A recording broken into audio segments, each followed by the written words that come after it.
Assalamualaikum warahmatullahi wabarakatuh. Halo semuanya, apa kabarnya nih hari ini? Semoga kalian selalu dalam keadaan baik-baik saja ya. Dan jangan lupa untuk selalu mematuhi protokol kesehatan dimanapun kalian berada.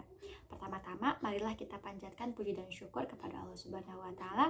Karenanya saya bisa diberikan kesempatan untuk menyampaikan materi di video kali ini. Nah, di video kali ini saya akan membahas materi bahasa Indonesia mengenai karya tulis ilmiah.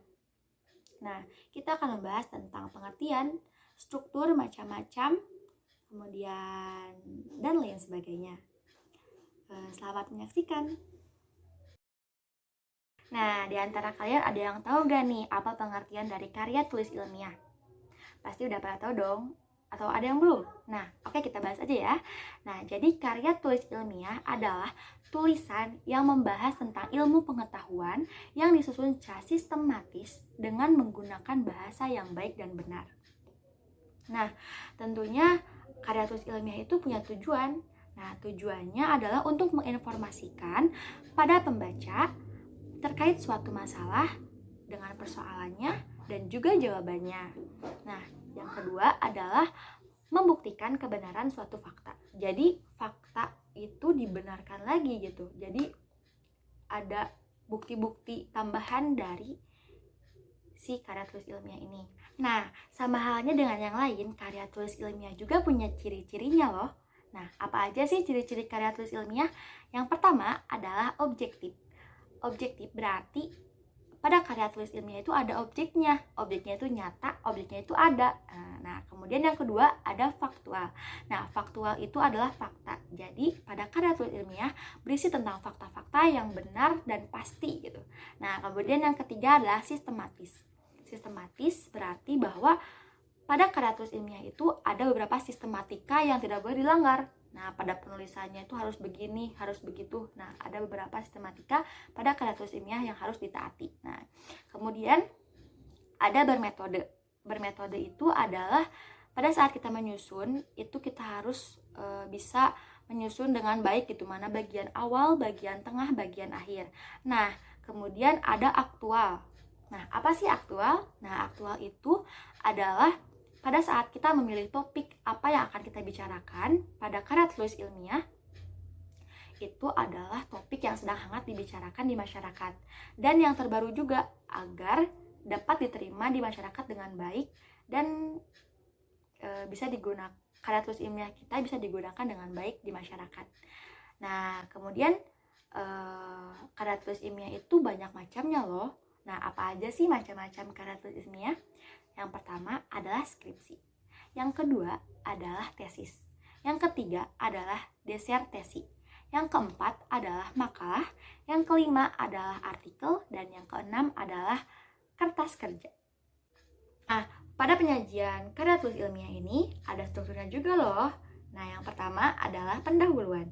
Biasanya di sini ada judul, kemudian kata pengantar, daftar isi, daftar tabel atau daftar grafik, dan yang terakhir adalah penyajian intisari. Nah, kemudian yang kedua ada isi. Nah, dalam isi ini terbagi menjadi beberapa bab lagi. Nah, yang pertama, bab pertama adalah pendahuluan. Di sini biasanya mencakup tentang latar belakang, rumusan masalah, kemudian tujuan dari diadakannya penelitian tersebut. Nah, bab 2 yaitu tentang landasan teori. Di sini berisi tentang kajian teori dan hipotesis. Kemudian bab 3 yaitu tentang mitologi penelitian. Biasanya di sini adalah data-data yang telah dikumpulkan. Kapan sih waktu melakukan penelitian, kemudian di mana, dan juga jenis penelitiannya itu apa gitu. Di sini tuh dikumpulkan banyak sekali data-data gitu yang telah didapatkan. Kemudian yang keempat adalah hasil dan pembahasan. Di sini adalah benar-benar isi itu, benar-benar apa sih yang udah kita peroleh gitu dari berbagai informasi dari sana, dari sini, hasil wawancara ataupun hasil dari beberapa artikel ataupun apa gitu. Nah, di sini kita cantumkan gitu di bab 4 yaitu hasil dan pembahasan.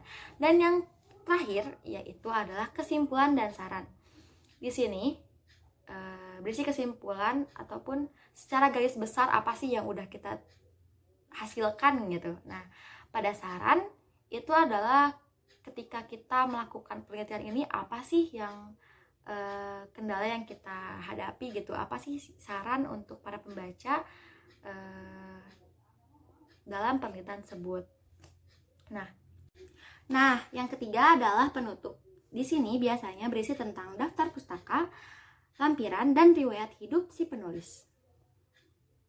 Nah, kesimpulannya adalah bahwa karya tulis ilmiah ini adalah tulisan yang berisi tentang ilmu pengetahuan yang di dalamnya terdapat fakta, kemudian topik hangat yang sedang terjadi atau yang sedang dibicarakan di masyarakat. Nah, karya tulis ilmiah ini bertujuan untuk menginformasikan kepada halayak ramai.